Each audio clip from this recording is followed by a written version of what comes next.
Hello दोस्तों, मेरा नाम सुखदेव है और आप देख रहे हैं आपका अपना चैनल द बुक स्टोरी। क्या पैसा कमाना ही असली खेल है या उसे संभालना और सही तरीके से उपयोग करना ज़्यादा ज़रूरी है? सच्चाई ये है कि अमीर बनने और बने रहने में सबसे ज़्यादा भूमिका हमारी मनी साइकोलॉजी यानी पैसे के प्रति हमारी सोच और आदतों की होती है। बहुत से लोग ये सोचते हैं कि अमीर बनने के लिए हमें ज़बरदस्त इन्वेस्टमेंट स्ट्रैटेजीज, फाइनेंशियल प्लानिंग और बड़े बड़े रिस्क लेने चाहिए। लेकिन डीप साइकोलॉजी ऑफ मनी किताब हमें सिखाती है कि पैसे को लेकर हमारी सोच और आदतें ही हमें अमीर या गरीब बनाती हैं। आज हम इस किताब के कुछ सबसे ज़रूरी सबक और सच्ची कहानियों को समझेंगे जो आपके पैसे के प्रति नज़रिए को हमेशा के लिए बदल सकती हैं। एक छोटे से कस्बे में रहने वाला एक बुजुर्ग आदमी जो दिन भर गैस स्टेशन पर काम करता और शाम को एक जनरल स्टोर में चौकीदारी करता। फटे पुराने कपड़े, टूटी हुई टोपी और हाथ में एक पुराना झोला, देख में ऐसा कि कोई भी उसे गौर से देखे भी ना। लोग उसे अक्सर नज़रअंदाज कर देते, लेकिन कोई ये नहीं जानता था कि ये साधारण सा दिखने वाला आदमी एक दिन अखबारों की सुर्खियों में आ जाएगा। रोनाल्ड रीड का जन्म एक गरीब परिवार में हुआ था। उसके माता पिता के पास ना तो ज़्यादा ज़मीन जायदाद थी और ना ही कोई बड़ी संपत्ति। पढ़ाई के नाम पर बस हाई स्कूल तक की शिक्षा मिली। कॉलेज जाने का तो सवाल ही नहीं था क्योंकि घर में पैसे नहीं थे। इसलिए उसने कम उम्र में ही काम करना शुरू कर दिया। उसकी जिंदगी का अधिकतर समय एक गैस स्टेशन पर बीतता था, जहां वो ग्राहकों की गाड़ियां भरता और टायर चेक करता। बाद में उसने एक जनरल स्टोर में चौकीदारी करनी शुरू कर दी। अगर कोई उसे देखता तो यही सोचता कि वो अपनी जिंदगी बस किसी तरह गुजार रहा है। कोई भी ये अंदाजा नहीं लगा सकता था कि ये आदमी $8 मिलियन यानी 66 करोड़ रुपए से ज्यादा की संपत्ति का मालिक निकलेगा। रोनाल्ड ने कभी महंगे कपड़े नहीं पहने, न कभी किसी से अपनी संपत्ति के बारे में चर्चा की। वो आमदनी से ज्यादा दिखावे में विश्वास नहीं करता था। उसके आसपास के लोग सोचते थे कि वो बस अपनी ज़रूरतें पूरी करने भर के लिए जी रहा है, लेकिन असल में वो पैसों को लेकर एक खास समझ रखता था, एक ऐसी समझ जो उसे सबसे अलग बनाती थी। वो ज़्यादा कमाने की बजाय पैसे बच जाने और उसे सही जगह लगाने में विश्वास करता था। उसने अपनी छोटी छोटी कमाई में से थोड़ा थोड़ा बचाना शुरू किया। ये बचत कभी किसी बड़ी योजना के तहत नहीं थी, बल्कि बस एक आदत थी। वो खर्च करने से पहले 2 बार सोचता, कभी अनावश्यक चीज़ों पर पैसे नहीं उड़ाता। लेकिन सिर्फ बचत करना ही काफ़ी नहीं था। उसने जो पैसा बचाया उसे निवेश किया, और यही उसकी असली चतुराई थी। उसने स्टॉक्स खरीदे, लेकिन किसी तगड़े रिस्क वाले शेयरों में नहीं। उसने ऐसी कंपनियों के शेयर लिए जो दशकों तक स्थिर थीं। Procter and Gamble, Johnson and Johnson और वेल्स फार्गो जैसी कंपनियां। उसने कहीं भी तेजी से अमीर बनने के लालच में नहीं पड़ा। लोग शेयर बाजार में अक्सर तेजी से पैसा कमाने की सोचते हैं, लेकिन रोनाल्ड रीड ने समय को अपने सबसे बड़े साथी के रूप में अपनाया। वो जानता था कि सही जगह पैसा लगाने पर समय अपने आप धन को बढ़ा देता है। रीड ने जो भी शेयर खरीदे उन्हें सालों साल संभाले रखा। उसने देखा कि कैसे कंपाउंडिंग का जादू उसके पैसे को कई गुना बढ़ा रहा था। कई सालों तक वो ऐसे ही अपनी जिंदगी जीता रहा। लोगों को कभी उस पर शक तक नहीं हुआ कि उसके पास इतना पैसा हो सकता है।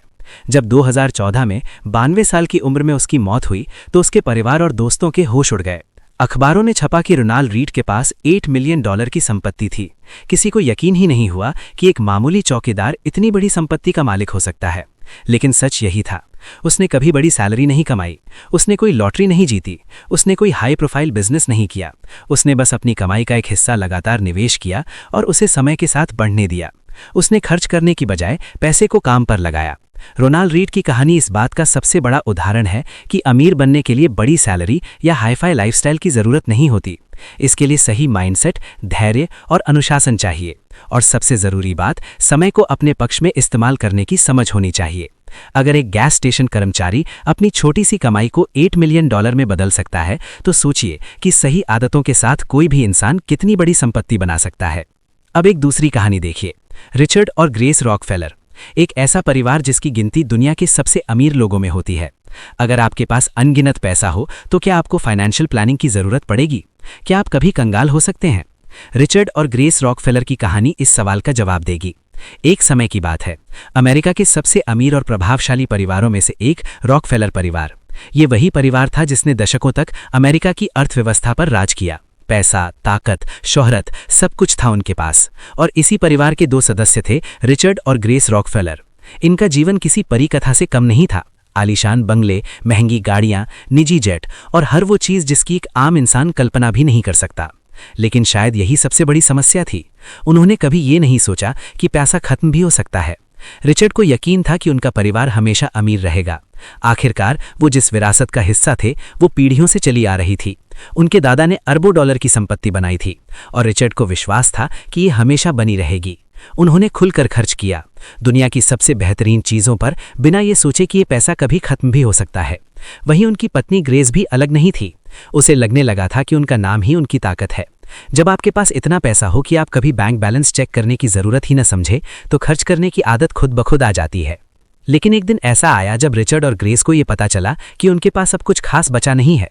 उन्होंने हैरानी से पूछा, ये कैसे संभव है? हमारे पास तो कभी पैसे की कमी हो ही नहीं सकती। लेकिन सच यही था। रिचर्ड और ग्रेस ने अपने दादा परदादा की मेहनत से कमाई गई दौलत को इतना खर्च कर दिया था कि अब उनके पास कुछ खास बचा नहीं था। उन्होंने कभी ये नहीं सोचा कि पैसा सिर्फ कमाने से नहीं बचता, बल्कि उसे संभालने से बचता है। धीरे धीरे उनका साम्राज्य सिकुड़ने लगा। उन्होंने महंगे बंगले बेचे, गाड़ियां नीलाम की, और जो लोग कल तक उनकी चापलूसी कर रहे थे वे सब गायब हो गए। और फिर एक दिन रिचर्ड को एहसास हुआ कि उनकी जिंदगी पूरी तरह बदल चुकी है।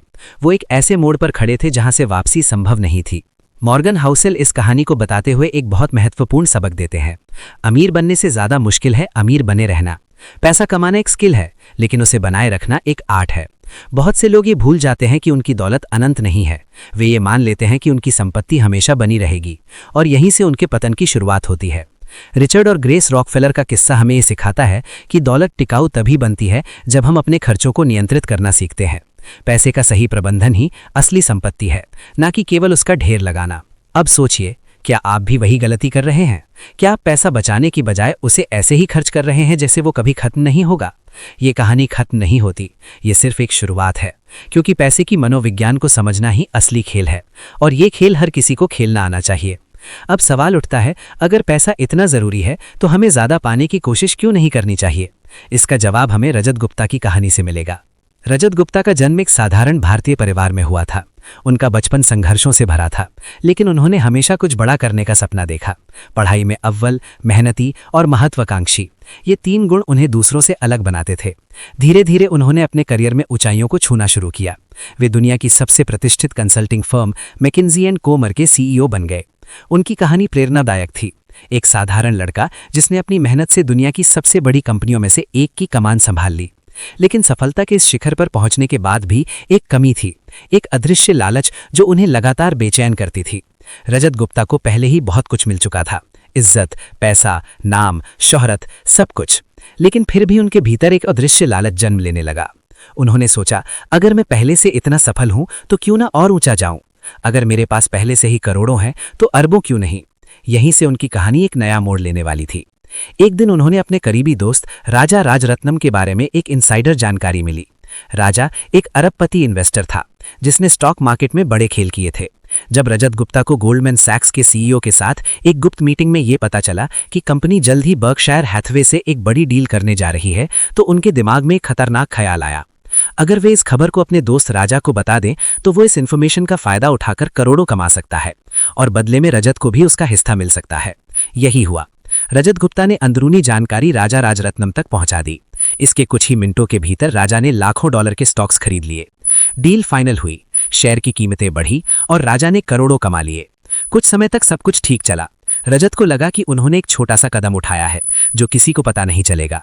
लेकिन बाजार की दुनिया में हर छोटी से छोटी हलचल पर नजर रखने वाले लोग होते हैं। सिक्योरिटीज और एक्सचेंज कमीशन SEC ने जल्द ही इस अनियमित गतिविधि को पकड़ लिया। एक लंबी जांच के बाद सच्चाई सामने आ गई। रजत गुप्ता को दोषी ठहराया गया। उन्हें 2 साल की सजा सुनाई गई और लाखों डॉलर का जुर्माना भरना पड़ा। एक आदमी जो कभी लाखों युवाओं के लिए प्रेरणा था, अब एक अपराधी के रूप में जाना जाता था। लेकिन क्या यह सिर्फ रजत की कहानी थी? नहीं। अब दूसरी तरफ देखिए, भगत सिंह थिंड की कहानी। भगत सिंह भी एक भारतीय थे, लेकिन उनकी राह अलग थी। वे 20वीं सदी की शुरुआत में अमेरिका गए, जहां उन्होंने कठिन परिश्रम से अपना नाम बनाया।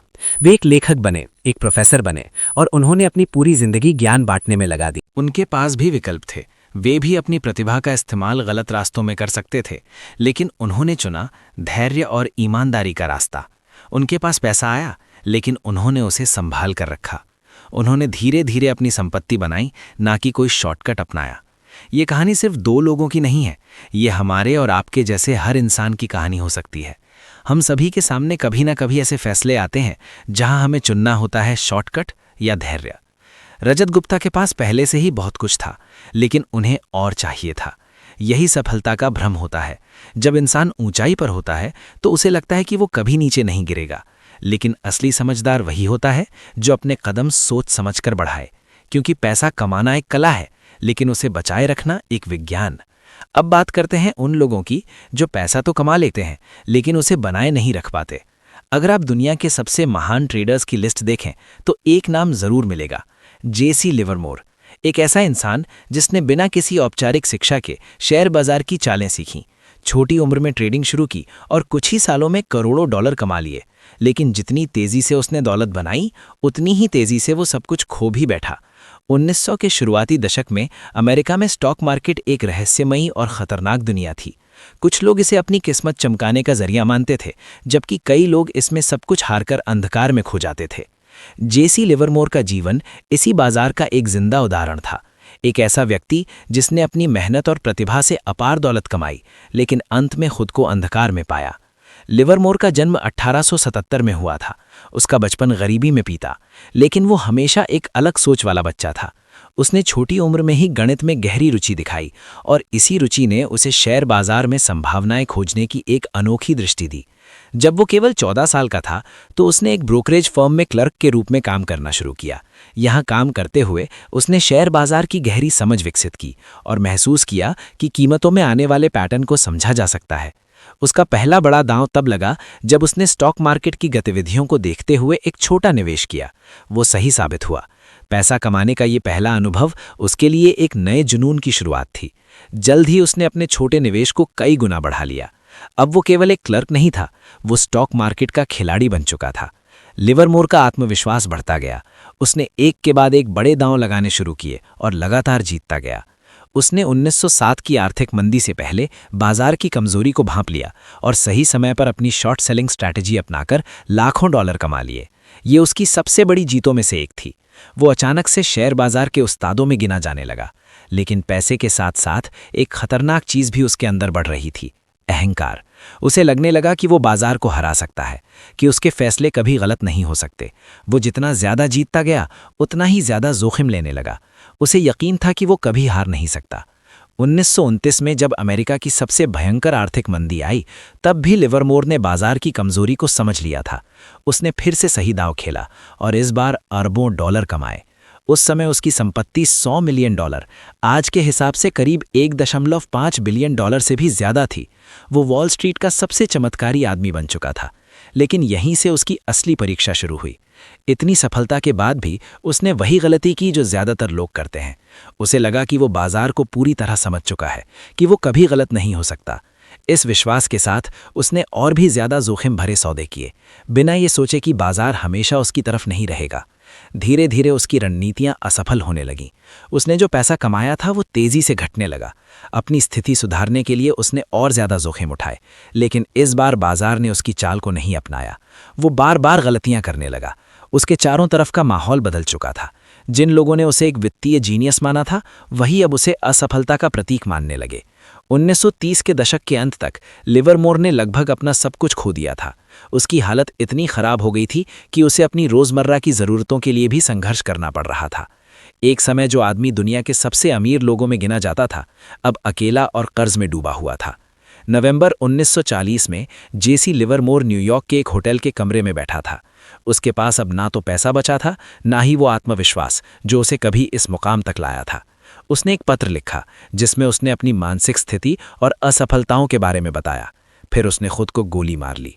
लिवरमोर की कहानी एक दुखद अंत तक पहुंची, लेकिन उसने दुनिया को एक महत्वपूर्ण सबक दिया। पैसा कमाना एक स्किल है, लेकिन उसे बचाए रखना एक आर्ट है।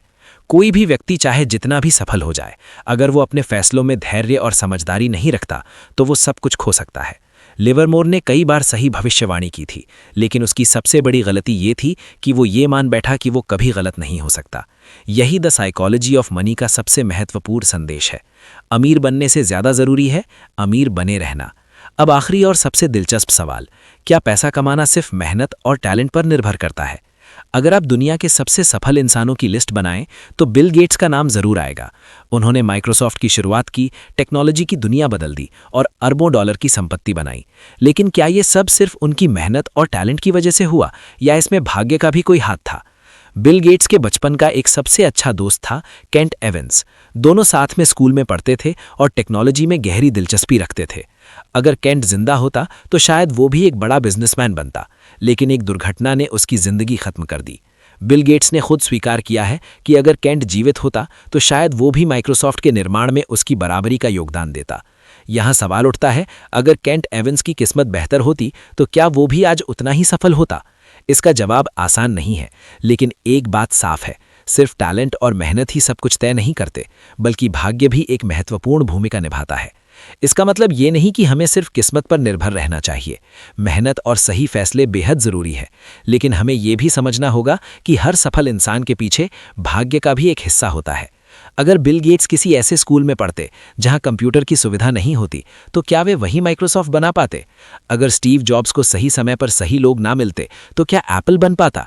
ये कहानी हमें सिखाती है कि सफलता में मेहनत और स्किल जितने ज़रूरी हैं, उतना ही ज़रूरी सही समय, सही जगह और सही मौके पर होना भी है। इसलिए जब हम अपनी ज़िंदगी में सफल लोगों को देखते हैं तो सिर्फ उनकी मेहनत को नहीं, बल्कि उनकी परिस्थितियों और भाग्य को भी समझना चाहिए। और सबसे ज़रूरी बात, जब भी हमें सही मौका मिले, हमें उसे पूरी तरह भुनाने के लिए तैयार रहना चाहिए। पैसे की साइकोलॉजी आसान और दिलचस्प भाषा में समझें। पैसा कमाना तो हम सब सीख लेते हैं, लेकिन उसे सही तरीके से संभालना, बचाना और बढ़ाना, यही असली खेल है। और इस खेल में जीतने के लिए सिर्फ फाइनेंशियल नॉलेज नहीं, बल्कि पैसे के प्रति सही सोच, मनी साइकोलॉजी भी ज़रूरी होती है। आइए पैसे के 5 बड़े सिद्धांतों को मज़ेदार और आसान भाषा में समझते हैं। नंबर 1, ज़्यादा कमाई से ज़्यादा ज़रूरी है बचत और निवेश। मान लीजिए कि 2 दोस्त हैं, अजय और विजय। अजय की सैलरी 1 लाख रुपए महीना है, लेकिन वो सब खर्च कर देता है। विजय की सैलरी सिर्फ 50,000 रुपए है, लेकिन वो हर महीने 10,000 रुपए बचाता और इन्वेस्ट करता है। 10 साल बाद अजय के पास कुछ भी नहीं बचा होगा। विजय के निवेश से उसका पैसा कई गुना बढ़ चुका होगा। इससे ये सीख मिलती है कि अमीर बनने के लिए बड़ी सैलरी से ज़्यादा ज़रूरी है कि आप कितना बचाते और कितना इन्वेस्ट करते हैं। नंबर 2, पैसा सोच समझकर खर्च करें, क्योंकि ये हमेशा साथ नहीं रहेगा। सोचिए, अगर आपको 1 लाख रुपए मिल जाए तो आप क्या करेंगे? नया आईफोन लेंगे, महंगी गाड़ी खरीदेंगे, या इस पैसे को सही जगह निवेश करके इसे बढ़ाएंगे? अगर आप बिना सोचे समझे खर्च करते रहेंगे तो पैसा चला जाएगा, लेकिन अगर आप उसे सही तरीके से इन्वेस्ट करेंगे तो वही पैसा आपको और ज़्यादा पैसा देगा। इससे ये सीख मिलती है कि पैसा बारिश के पानी की तरह है, अगर आपने इसे सही जगह इकट्ठा नहीं किया तो ज़मीन में समा जाएगा। नंबर 3, लालच आपको अमीर नहीं, कंगाल बना सकता है। मान लीजिए आपने स्टॉक मार्केट में 1 लाख रुपए लगाया और कुछ ही हफ्तों में वो 1.5 लाख रुपए हो गया। अब आप सोचते हैं, वाह, पैसा तो आसानी से बन सकता है, और आप बिना सोचे समझे पूरा पैसा दांव पर लगा देते हैं। कुछ समय बाद मार्केट गिरता है और आपका पूरा पैसा डूब जाता है। इससे ये सीख मिलती है कि पैसा बनाना आसान हो सकता है, लेकिन इसे बचाकर रखना सही फैसलों पर निर्भर करता है। अगर आप पैसों की साइकोलॉजी और फाइनेंशियल सक्सेस के ऐसे ही गहरे सबक सीखना चाहते हैं, तो दोस्तों, उम्मीद है कि आपने आज की इस वीडियो से ज़रूर कुछ ना कुछ ज़रूर सीखा होगा। तो इस वीडियो को लाइक और अपने दोस्त के साथ शेयर भी ज़रूर कीजिएगा, और हमें ऐसे ही सपोर्ट करने के लिए द बुक स्टोरी चैनल को सब्सक्राइब और घंटी बटन को ज़रूर दबा दीजिएगा। चलिए मिलते हैं फिर अगली वीडियो में, तब तक के लिए अपना ख्याल रखें। धन्यवाद।